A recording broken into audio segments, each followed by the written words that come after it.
6 pemain langganan timnas Indonesia harus absen di laga melawan Bahrain dan Cina. Nama Elkan Bagot muncul dibahas setelah beberapa kali absen dari timnas Indonesia. Striker muda timnas mendadak tidak dipanggil jelang melawan Bahrain dan Cina. Begini reaksi kagum FC Dallas setelah tahu Martin Paes mendapat panggilan lagi dari timnas Indonesia. Media Vietnam kompak sambut Michel Christian Iliano setelah sah menjadi WNI. Coach Shin Tae-yong turun langsung pantau pemain timnas Cina di laga klub Jordi Amat kontra Shanghai FC. Prediksi ranking FIFA timnas melonjak tinggi bila meraih 2 kemenangan saat melawan Bahrain dan Cina. Simak informasi selengkapnya sebagai berikut.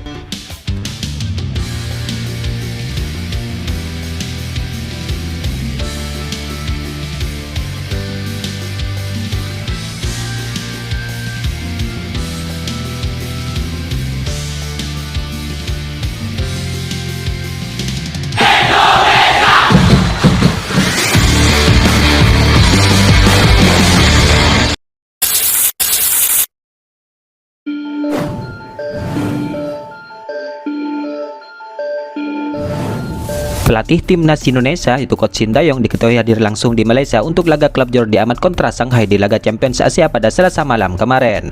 Hal ini sebagaimana dikonfirmasi oleh jurnalis Astro Arena dari Malaysia. Bos dari timnas Indonesia itu terlihat berada di stadion dalam laga tersebut.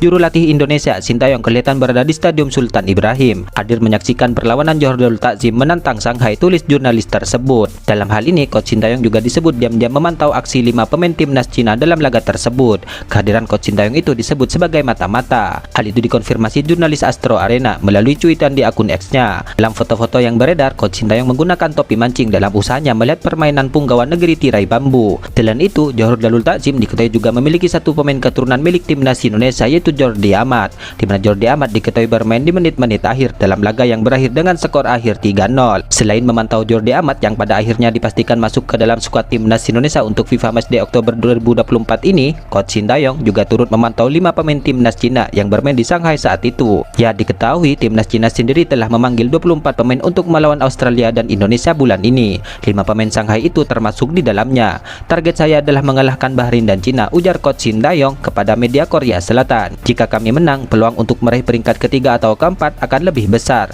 Ronde ketiga kualifikasi akan menjadi ujian terberatnya, tambahnya lagi.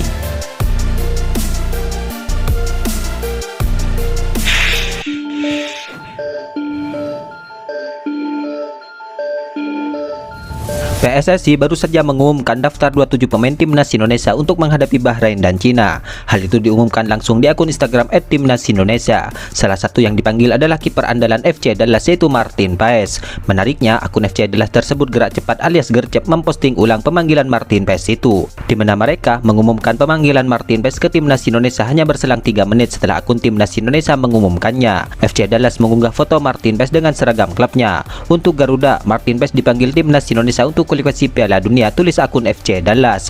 Akun timnas Indonesia itu pun ikut mengomentari postingan tersebut. Gercep, tulis akun tim merah putih dalam kolom komentar Instagram FC Dallas. FC Dallas pun mampir di akun timnas Indonesia. Tembok Garuda, komentar akun FC Dallas. Ya, diketahui Martin Paes tampil 2 kali bersama timnas Indonesia saat menghadapi Arab Saudi dan Australia. Dalam 2 laga tersebut, Martin Paes tampil gemilang dan terpilih sebagai man of the match berkat penampilan apik Martin Paes, di mana timnas Indonesia bermain imbang 1-1 melawan Arab Saudi, lalu bermain imbang tanpa gol melawan Australia.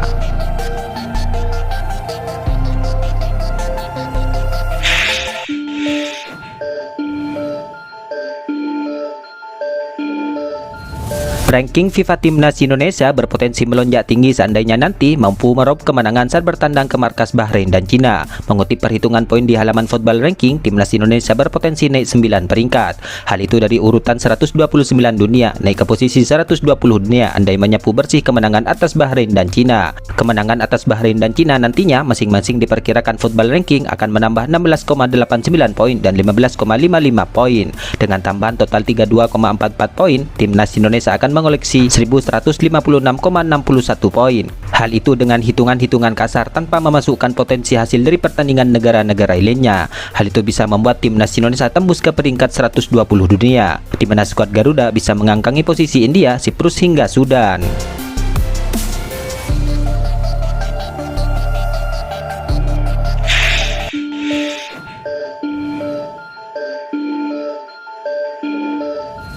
Nama Elkan Bagot kini kembali muncul dibahas oleh beberapa penggemar timnas Indonesia setelah ia tidak dipanggil lagi ke dalam skuad Coach Sintayong untuk melawan Bahrain dan Cina pada bulan Oktober ini.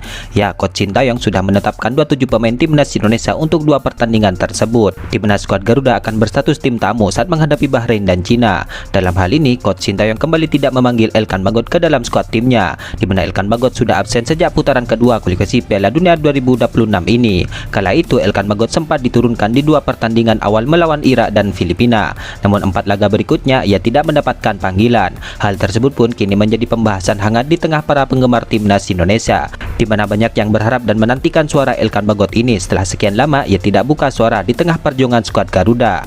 Ya, di putaran ketiga ini nama Elkan Bagot kembali tidak menghiasi skuad Garuda. Di sisi lain, nama Jordi Amat dipastikan comeback ke timnas Indonesia. Ia sebelumnya absen di 2 laga melawan Arab Saudi dan Australia karena masalah cedera. Namun Jordi Amat juga sudah kembali merumput bersama timnya di Johor Darul Takzim.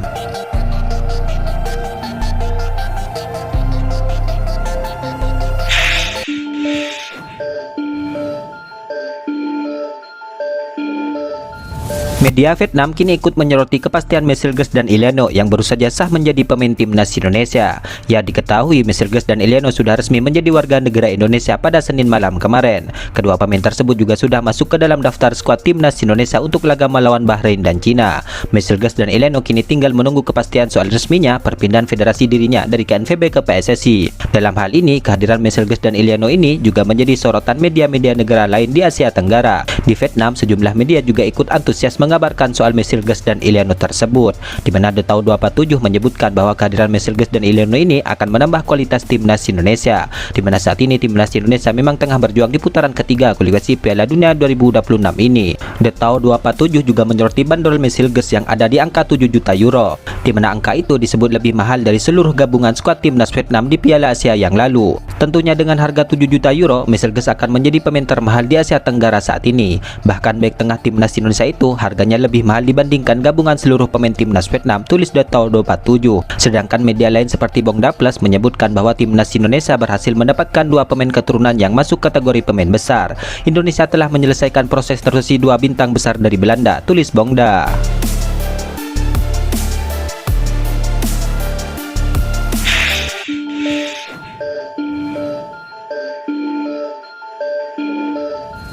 Daftar pemain timnas Indonesia untuk laga melawan Bahrain dan Cina ini kini sudah diumumkan. Di daftar 27 nama pemain yang dipilih Coach Sintayong ini, ada beberapa nama populer yang tidak masuk lagi ke dalam daftar tersebut, di mana Coach Sintayong membuat beberapa perubahan dalam daftar pemainnya jika dibandingkan dengan edisi September yang lalu, di mana Malik Rizaldi dan Jordi Amat yang sebelumnya cedera kini kembali mendapat panggilan dari sang pelatih.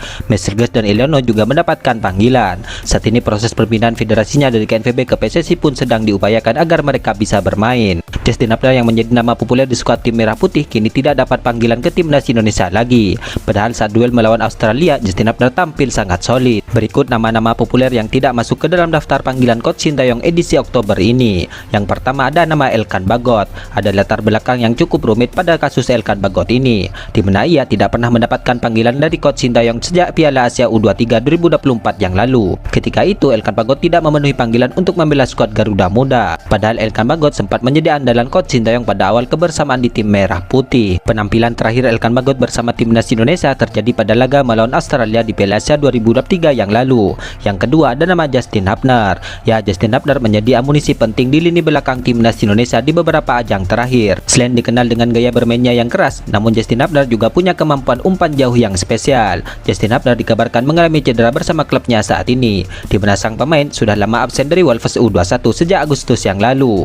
Yang ketiga ada Yacob Seyuri. Ya, Yacob Seyuri sempat membius penggemar timnas Indonesia lewat aksi impresifnya di Piala Asia 2023 yang lalu, di mana Yacob Seyuri membuat asis berlian saat skuad Garuda bertemu timnas Irak pada matchday pertama grup D Piala Asia saat itu. Kemudian pada September 2024 yang lalu, Yacob Seyuri tidak bisa memenuhi panggilan karena mengalami cedera. Kasus yang sama mungkin terjadi pada Oktober 2024 ini, karena nama Yacob Seyuri juga tidak ada dalam skuad Maluku United pada laga terakhirnya. Yang keempat ada Yance Seyuri. Ya, Yance Seyuri tidak seberuntung Yacob Yaakob Syuri di timnas Indonesia. Sebab meskipun sering mendapatkan panggilan, namun Yance Syuri baru hanya punya satu cap. Ia sering kali mengalami cedera di saat mendapatkan panggilan dari timnas Indonesia. Yang kelima ada Ramadan Sananta. Ramadan Sananta sebenarnya punya catatan apik bersama timnas Indonesia. Sananta mencetak 5 gol dari 10 cap yang sudah dijalani bersama skuad Garuda. Namun ia jarang menjadi pilihan utama, di mana Sananta masih berjuang untuk berada pada level konsisten bersama Persis Solo di BRI Liga 1. Dari 7 laga yang dimainkan, Sananta masih mencetak 1 gol. Yang keenam kemudian ada McLock. Era McLock di timnas Indonesia mungkin berada pada fase yang berat, di mana persaingan di lini tengah sangat ketat dengan adanya Tom Haye, Ivar Jenner, dan Nathan Chuawon. McLock terakhir kali mendapatkan panggilan dari timnas Indonesia pada Maret 2024 yang lalu, namun ia hanya duduk di bangku cadangan. Pada Juni dan September 2024 ini, McLock pun tidak lagi dipanggil ke timnas Indonesia. Itulah nama-nama populer yang sempat menjadi pilihan coach Sintayong sebelumnya. Namun nama-nama tersebut saat ini harus absen dengan berbagai catatan yang saat ini mereka miliki. Itulah ulasan terkini hangat dan menarik seputar tim Merah Putih yang dapat kami sajikan hari ini. Jangan lupa dukung terus tim Merah Putih di channel ini dan salam olahraga.